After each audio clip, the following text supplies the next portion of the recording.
권종호 형사님을 제가 사전 미팅을 몇 번 했어요. 네, 너무나 요즘 바쁘시더라고요. 왜 바쁘시냐면 전세 사기. 네, 그것 때문에 정말 눈코 뜰 데 없이 바쁘신데 이제 본업은 그것이지만 또 한편으로는 이 고독사 문제 해결하기 위해서 또 엄청나게 또 바쁘게 강연과 토론을 하러 다니고 계세요. 그래서 조금은 다른 톤일 수 있지만 우리 지역의 문제이기 때문에 이거를 해결하는 방법 중에 인공지능이 뭐 기여할 수 있는 부분이 있나?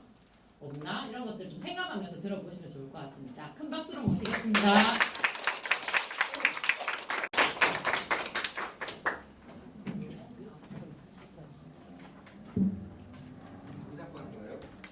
네? 네, 작곡, 작곡. 하셔야 됩니다.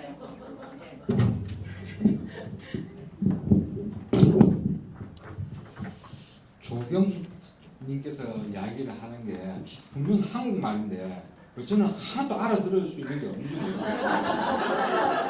전부 다 지금 인공지능과 관련해서 이야기를 하는데 저를 왜 불렀을까? 쟤는 또 왜 있는지 환장하겠네요. 저는 부산 영도경찰서 수사과 진흥범죄 수사팀에 근무하고 있는 수사관 권종호라고 합니다. 저는 나의 고독사 예방에는 AI가 없다는 내용으로 말씀드릴게요. 먼저 야구로 시작할게요. 아십니까? 예. 나고야의 태양이라 부르면 무동산 폭격기 선동열 씨, 그리고 롯데 자연 무쇠판 최동훈 씨입니다. 우리나라 야구계의 불세출의 영웅입니다. 혼자서 1회부터 9회까지 무시막지하게 던집니다. 그리고 연장전까지 다 커버를 하죠. 그런 낭만의 야구에서 구단과 감독은요, 승리를 쟁취하기 위해서 바꿉니다. 선발 투수, 중간 투수, 마무리 투수를 그렇게 해서 선수도 보호하고 승리도 챙겨가는 거죠. 자, 그러면 고독사는 어떨까요? 역시 들어갑니다. 고독사는요, 저는 현장과 그리고 내건, 아무래도 내건들은 머리 쓰는 그런 분들일 거예요. 예방책도 만들고, 그죠? 그리고 외건, 그 예방책으로 인해서 현장에서 어르신들 상대로 하시는 그렇게 외건으로 나눕니다. 굉장히 형사적인 단순한 발상이죠. 먼저 현장입니다. 고독사가 발생을 하면요, 고독사 현장 실사팀이 와서 이 사람이 어떻게 살다가 어떻게 죽었고 사회적 고립 상태였는지, 그리고 사망 후 며칠이 지나서 발견되었는지 21가지의 체크리스트를 작성을 해서 내건에게 제출하죠. 내건은 보통 부산시의회 그리고 시구의 복지과에 근무하는 분들, 그리고 행복센터에 근무하시는 분들이에요. 그분들은요, 관내 고독사가 발생을 했으니까 두 분 다시 이런 일이 발생하지 않게끔 그 지역에 맞는 고독사 예방책을 만듭니다. 그리고 외근들에게 그에 맞는 일을 시키죠. 이게 저는 고독사 흐름의 체제라고 보는데, 현실은 그렇지 않습니다. 현실은 현장을 철저히 무시해요. 어느 누구도 현장을 나가지가 않아요. 그래서 내근들은요, 고독사가 발생했네? 그러면은 그것만 가지고 책상에서 고독사 예방책을 만듭니다. 물론 현실과 맞지는 않아요. 그걸 만들어서 외근들에게 제출을 하죠. 이게 현재 고독사 우리가 대응하는 겁니다. 그래서 어떻게 되었을까요? 고독사는요, 엄청나게 증가를 합니다. 사망 후 6개월이 지났다. 6개월 동안 아무도 돌보지 않았다. 그래서 그가 키우는 개, 고양이나 시신을 잡아 먹고 뜯어먹고 있는 일이 여러분들은 모르지만 비일비재 발생을 하고 있습니다. 왜 그렇게 현장들을 무시하는 걸까요? 저는 지금까지 30년 넘게 경찰 생활을 해오고 2005년도 처음으로 고독사 현장을 보고 상당한 충격을 받았어요. 나를 위해서 목숨을 바치면 분명히 그 나라에서는 나를 또는 내가 없으면 내 가족과 내 집사람 다 챙겨줄 거라고 생각했는데요. 제가 2005년도 처음 고독사 현장을 본 사람은 국가유공자입니다. 나를 위해서 열심히 싸웠는데 돌아오는 건 아무것도 개뿔도 없었을 거예요. 그래서 막이 돌아죠.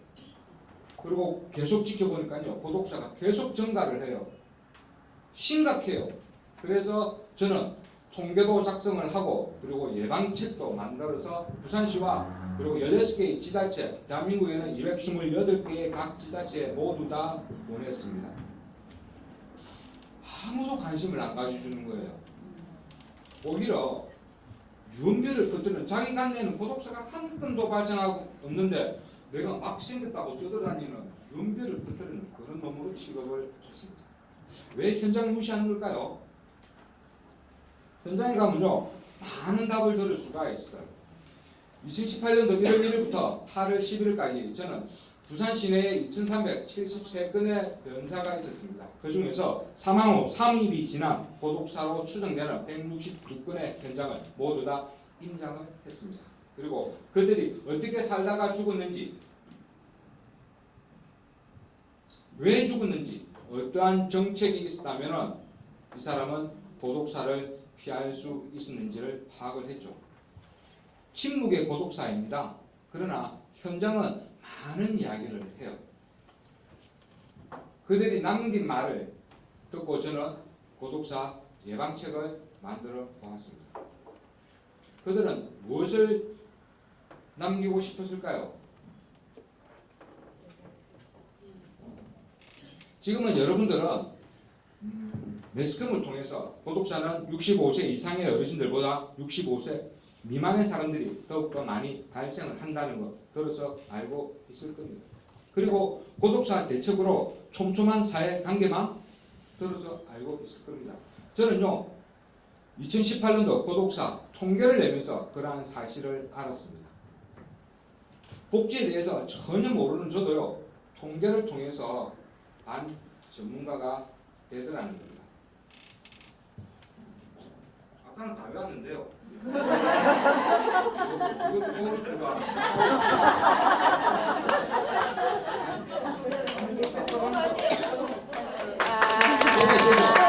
박수 안 치도 됩니다. 그 정도는. 제가 현장을 통해서 확인한 거는 노인고독사의 가장 큰 원인은 뭘까? 여러분 뭐라고 생각하십니까? 단절. 맞아요. 노인고독사의 가장 큰 원인은 바로 가족의 붕괴로 인한 외로움입니다. 그리고 청년고독사는요. 경제적 빈곤요. 제가 청년고독사 현장을 가서 단 5만 원 이상 있는 현장을 가본 적이 없어요.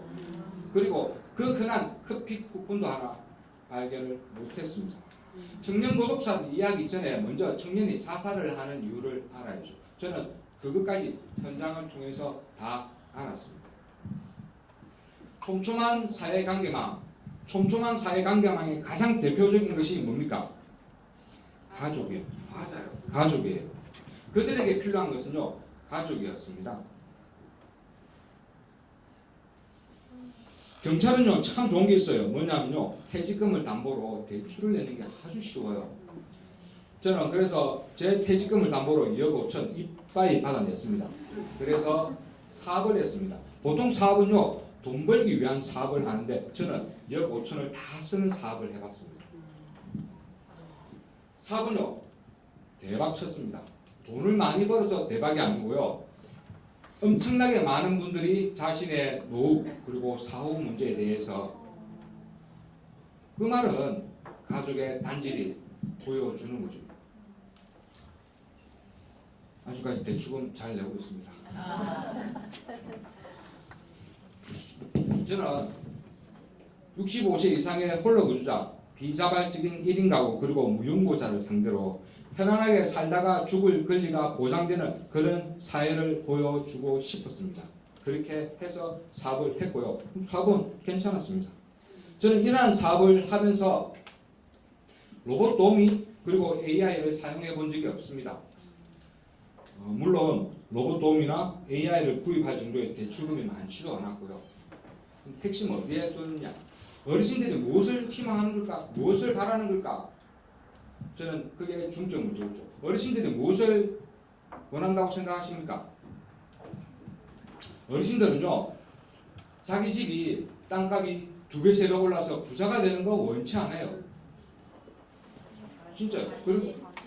그리고 뭐 편안하게 쉴 수 있는 요양병원, 요양원 원치 않아요. 그것은요, 가족들이 원하는 거예요. 귀찮거든. 가족들이 억울하면. 어르신들은요, 죽음도 받아들입니다. 그런데 우리 영감이 살다가 죽은 집, 우리 할머니가 살다가 죽은 그 집에서 편안하게 살다가 죽기를 바라는 거예요. 그리고 로봇도 원치를 안 해요. 로봇보다는 사람이 와서 같이 이야기도 하고 밥도 먹고 그리고 사회에 대해서 욕도 하고 오지 않으라고 자신 상대로 호로시키라고 욕도 신세 한탄도 같이 해줄 그런 사람을 필요하더라고요. 요건 저도 정말 많이 들어보거든요. 어머니들한테 이야기를 하면서 제가 지금까지 많은 토론회와 강연을 다니고 있는데요. 강연이라기보다는 그냥 떠들고 다닙니다. 토론회 가보면은 여러 전문가들이 복지 거부자에 대해서 굉장히 고민을 하고 있어요. 복지 거부자. 저는 그 속으로 그렇게 이야기를 해요. 자식들 책대로 안 되니까 답답하지. 역시 나중에 생각을 해요. 저도 심술이 조금 있는 사람이기 때문에 사실 복지 거부자를 데리고 노는 거 그거 쉽습니다. 물론 저도 제일 처음에는 복지 거부자와 만나서 이야기를 하다가 욕도 엄청나게 많이 들어먹었어요. 경찰이라고 뜰레뜰레 갔다가 이 새끼 저 새끼 이렇다 해갖고 신발도 오만 욕 다 들어먹어요. 그래도 또 갑니다. 또 들어먹었어요. 그래서 한참 그 문제에 대해서 끙끙거리고 있을 때 저와 같이 일을 하시던 어르신들이 그거 내가 해볼게 그렇게 하는 거예요. 그래서 저는 노노케어 책에서 노노케어 좋다 어르신 한번 해주이소 하니까요. 며칠 뒤에 지구대에서 전화가 왔어요. 복지 거부자와 그 어르신이 지구대에 잡혀왔다는 거예요. 그래서 가서 왜 그런지 이유를 들어보니까요. 어르신들도 보면 삶의 질은 다 달라요. 그죠? 복지 거부자 어르신하고 그와 대화를 하기 위해 간 어르신의 생활 환경이 조금 달랐어요. 그래서 그 어른이 복지 거부자를 보니까 한심한 거예요. 같은 노인이라지도. 그래서 한 소리 했는데 그게 발달이 되어서 치고받고 나라고 멱살잡고 흔들다가 이 새끼 저 새끼 하다가 잡혀왔다는 거예요. 그때 저는 노노케어? 아니 차라리 고고케어는 어떨까?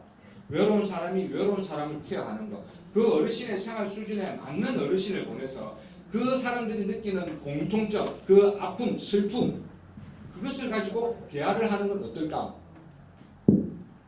며칠 뒤에요. 밤에 휴대폰에 문자가 옵니다. 그분하고 편의점에서 막걸리 먹고 있는 사진을 찍어오는 거예요. 제가 책하게 갔습니다. 가서 탁주하고 다시 안주를 사가지고 제공했고요. 그러다 보니까 그분은 친구가 되어서 같이 이야기를 합니다. 꼭 복지 거부자에 해당되는 것은 아닙니다. 우리 언두행 생활자라고 들어보셨죠? 청년들 심각하잖아요. 그래도 마찬가지입니다. 어르신을 투입을 했어요. 3일 만에 집에서 컵라면을 끓여 먹는 사진을 제게 또 전송을 하는 거예요. 제가 갔어요. 가서 야, 너 왜 관계자들 오면 그렇게 욕을 하고 행패를 하고 지랄을 하느냐라고 하니까요. 젊은이가 그렇게 이야기를 합니다. 아저씨, 저도 나이는 어려도 가슴속에 한은 있습니다. 그런데 그 한을 이야기를 좀 하려면 관계자들은 잠시 왔다가 바쁘다고 가버리는 거야. 그리고 왜 와서 허파를 디비고 가는지 잘난 거 자랑하러 온 것도 아닌데 그렇게 뿔이 나 있는 거예요. 그런데 어르신은 자기가 이야기를 다 하니까요. 다 받아들이는 거예요. 몇 시간 이야기, 몇 시간 다 들어주는 거예요. 그리고 그 다음날 또 만나서 얘기하고 또 들어주는 거예요. 그리고 며칠 뒤에 또 들어주는 거예요. 마음속에 있는 이야기를 다 하니까 어머니가 풀린다고 합니다. 그래서 그 친구도요. 데리고 나왔습니다. 어르신을요. 노약자로 생각하면 안 돼요. 내공이 풍부한 노강자라고 생각을 해야 되는 거예요. 우리가 아무리 똑똑하다, 미안해요. 영어 좀 막 똑똑하게 해도 사실 그 똑똑함은요. 책 속의 똑똑함입니다. 어르신이 가지고 있는 그 경험과 경험에서 나오는 짬밥은 우리가 존경하고 또 배워야 할 문제라는 거죠.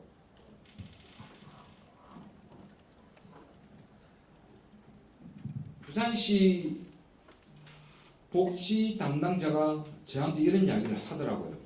부산에는 노인이 너무 많아서 어떤 고독사 예방책을 내놔도 실패한다고 이야기를 했습니다. 저는요 그 생각이 반대입니다. 노인이 많다는 것은 그만큼 경험과 지식이 풍부한 인력이 많다는 겁니다. 노인을 고독사의 대상자로 보니까 안 되는 거죠. 노인을 고독사의 관리자로 보면은 노인복지 1번지 장수가 축복이 되는 그런 부산시가 될 수 있다고 저는 생각을 합니다. 저는요 제가 가지고 있는 것을 바탕으로 고독사 재단을 차리고 싶습니다. 물론 퇴직금 다 썼지만 아파트 담보대출이라는 아주 좋은 또 제도가 있어요. 아니 어차피 집사람한테 들키면은 맞아 죽으면 타사, 이혼하면은 고독사기 때문에 여기 보면요 영도입니다. 영도에 각 동마다 어르신을 두는 거예요. 20에서 30명 정도를 고용해서 그들로 하여금 65세 이상의 어르신, 비자격증인 1인 가구, 무용고자 상대로 그의 친구, 친척 또는 가족의 역할을 합니다. 그리고 그들을 관리하는 사람은 누구냐? 팀장으로 젊은 사람들을 고용을 합니다. 고독사라는 주제로 노인과 청년이 같이 일을 하고 같이 호흡을 맞출 수 있으면요 얼마나 좋을까요? 그들이 함께 사는 사회를 저는 꿈을 꿉니다. 이래서 저의 고독사에는요 AI가 없습니다. 약간의 기술력을 좀 받자면요 여기 162명의 그 당시에 고독사 현장 중에서 사망 원인이 70%가 심정지입니다. 심정지라는 것은요 지금은 여러분들은 모르시겠지만 조금 더 나이가 들면 심정지는 어느 누구도 같이 옵니다. 그 당시에 지금은 없죠. 좀 더 지나가고 있어요. 옵니다. 그 당시에 옆에 누군가가 있었다면 CPR이나 119를 통해서 살 수가 있었는데 아무도 없는 거예요. 아무도 없는 상태였기 때문에 심정지에서 그대로 사망이 이루어지고 또 고독사가 되는 겁니다. 그래서 저 심정지를 조금 더 빨리 발견할 수 있는 방법은 없을까? 저도 머리를 씁니다. 그래서 생각을 해보니까 이런 스마트워치를 이용해서 왜요? 저도 머리 씁니다. 저 진행범죄 수사팀이에요.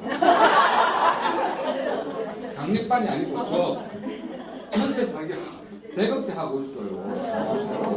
잠깐만 이거 13579로 보시는데 그래서 이 스마트워치가 심정지 왔을 때 휴대폰을 통해서 가족들에게 연락 오면 5분 이내에 119나 또는 경찰을 통해서 현장에 가서 CPR 또는 병원으로 호송을 한다면 저는 고독사 보건복지부는 2025년까지 고독사는 20%를 목표로 하는데 저는 아마 스마트워치가 되고 이거를 다 착용하고 있으면 고독사 50에서 70%까지는 예방하지 않을까.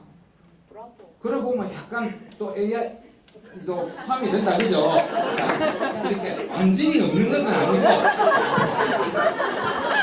우리가 사람 노인이 많잖아요. 어르신들이 많잖아요. 청년들도 많잖아요. 굳이 AI 사실 고독사 예방은요 기술력이 필요한 게 아닙니다. 인력이 필요한 거죠. 우리는 그 인력을 충분히 이용하면 가족이라는 그런 촘촘한 사회 관계망과 그리고 스마트워치라는 기술을 합쳐서 고독사를 예방할 수 있다라고 저는 생각을 합니다. 이상입니다.